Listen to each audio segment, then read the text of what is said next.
Okay, guys, we're going to read chapter 6. The name of the chapter is the weather good for fishing? We must think what to do, Papa said. They are suspicious now.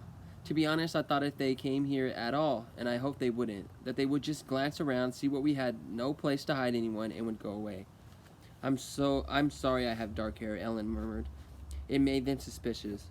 Mama reached over quickly and took Ellen's hand. You have beautiful hair, Ellen, just like your mama's, she said. Don't ever be sorry for that. Weren't we lucky that Papa thought so quickly and found the pictures? And weren't we lucky that Louise had dark hair when she was a baby?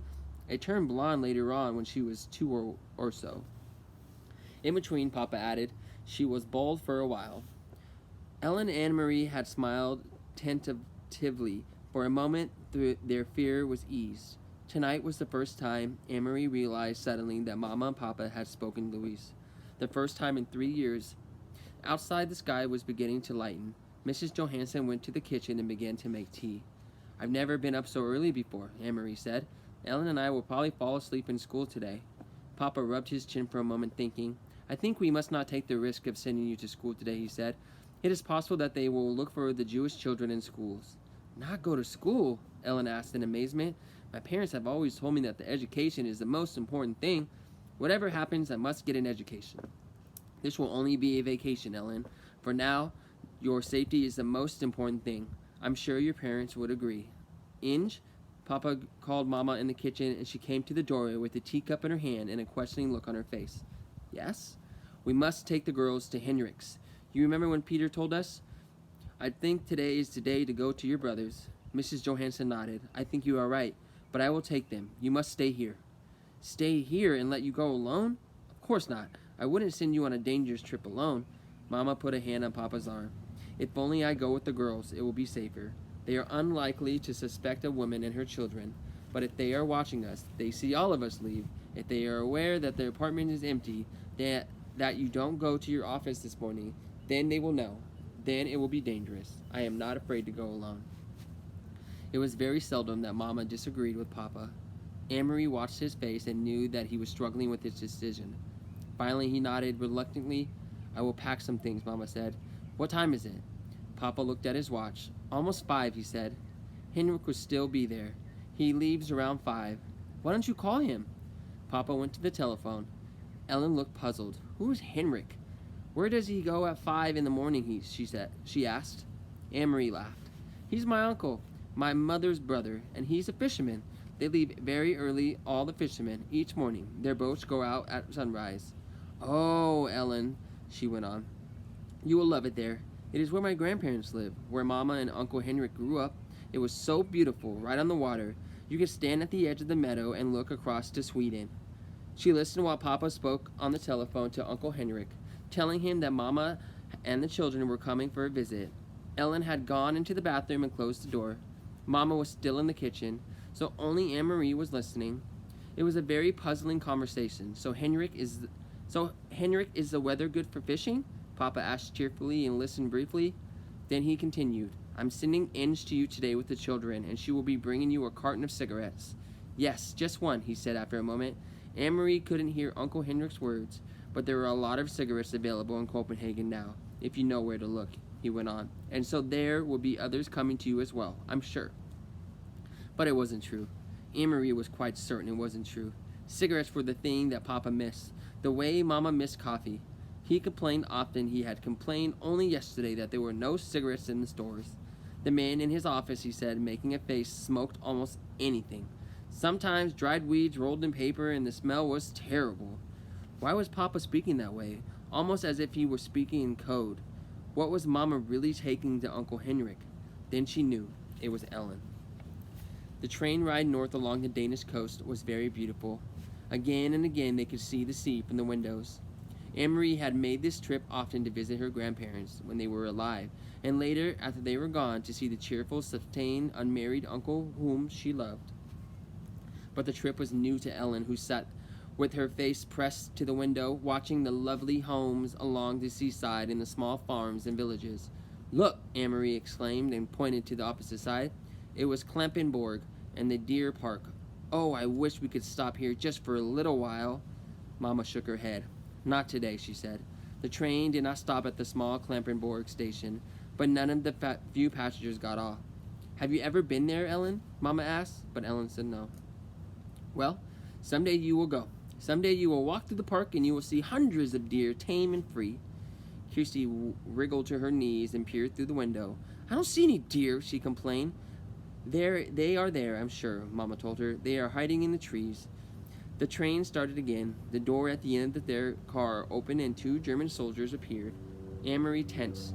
Not here on the train, too. They were everywhere. Together, the soldiers strolled through the car, glancing at the passengers, stopping here and there to ask a question. One of them had something stuck in his teeth. He probed with his tongue and distorted his own face. Anne-Marie watched with a kind, frightened fascination as the pair approached. One of the soldiers looked down with a bored expression on his face. "Where are you going?" he asked. "Galeji," Mama replied calmly. "My brother lives there. We are going to visit him." The soldier turned away and Anne-Marie relaxed. Then without warning, he turned back. "Are you visiting your brother for the New Year?" he asked suddenly. Mama stared at him with a puzzled look. "New Year?" she asked. "It is only October." "And guess what?" Kirsty explained suddenly in a loud voice, looking at the soldier. Anne-Marie's heart sank and she looked at her mother. Mama's eyes were frightened. "Shh, Kirsty," Mama said. "Don't chatter so." But Kirsty paid no attention to Mama as usual. She looked cheerfully at the soldier, and Anne-Marie knew what she was about to say. "This is our friend Ellen, and it's her New Year." But she didn't. Instead, Kirsty pointed at her feet. "I'm going to visit my Uncle Henrik," she chirped, "and I'm wearing my brand new shiny black shoes." The soldier chuckled and moved on. Anne-Marie gazed through the window again. The trees, the Baltic Sea, and the cloudy October sky passed in a blur as they continued north along the coast. "Smell the air?" Mama said when they stepped off the train and made their way to the narrow street. "Isn't it lovely and fresh? It always brings back memories for me." The air was breezy and cool and carried the sharp, not unpleasant smell of salt and fish. High against the pale clouds, seagulls soared and cried out as if they were mourning. Mama looked at her watch. "I wonder if Henrik will be back. But it doesn't matter. The house is always unlocked. Come on, girls, we'll walk. It isn't far. It's just a little under 2 miles, and it's a nice day. We'll take the path through the woods instead of the road. It's a little longer, but it's so pretty. Didn't you love the castle when we went through Helensgar, Ellen?" Kirsty asked. She had been talking about Kronborg Castle ever since they had seen it, sprawling, massive, and ancient, beside the sea, from the train. "I wish we could have stopped to visit the castle. Kings lived there and queens." Anne-Marie sighed in exasperation with her little sister. "They do not," she said. "They did in the old days, but there aren't any kings there now. Denmark only has one king anyways, and he lives in Copenhagen."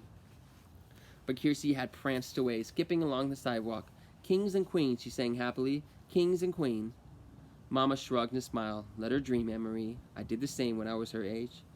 She turned, leading the way along a tiny twisting street, heading toward the outskirts of the village. "Things have hardly changed here since I was a girl," she said. "My mother, Gitti, lived there in that house," she pointed, "and she's been dead for years. But the house is the same. She always had wonderful flowers in her garden."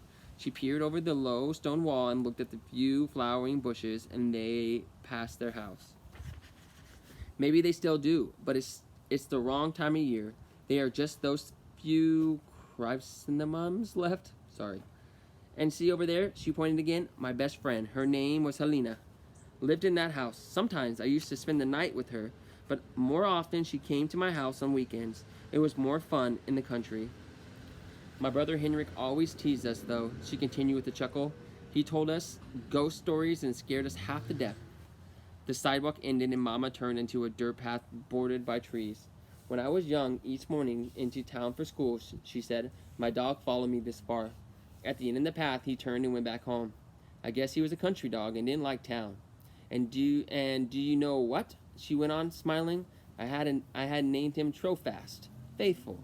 And it was just the right name for him, because what a faithful dog he was. Every afternoon he was always right here waiting for me to return. He knew the right time, somehow. Sometimes as I come around this bend, even today, I feel as if I come upon Trofast waiting still with his tail wagging. But the path was empty today. No people, no faithful dogs. Mama shifted the bag she was carrying from one hand to the other, and they walked on through the woods until the path opened to a meadow, dotted with cows. Here, the path skirted the edge of the field along a fence, and beyond it they could see the gray sea ruffled by wind. The breeze moved the high grass. At the end of the pasture, they entered the woods again, and Anne-Marie knew they would soon be there. Uncle Henry's house was in a clearing behind these woods. "Do you mind if I run ahead?" she asked suddenly. "I want to be the first to see the house." "Go on," Mama told her. "Run ahead and tell the house we've come home."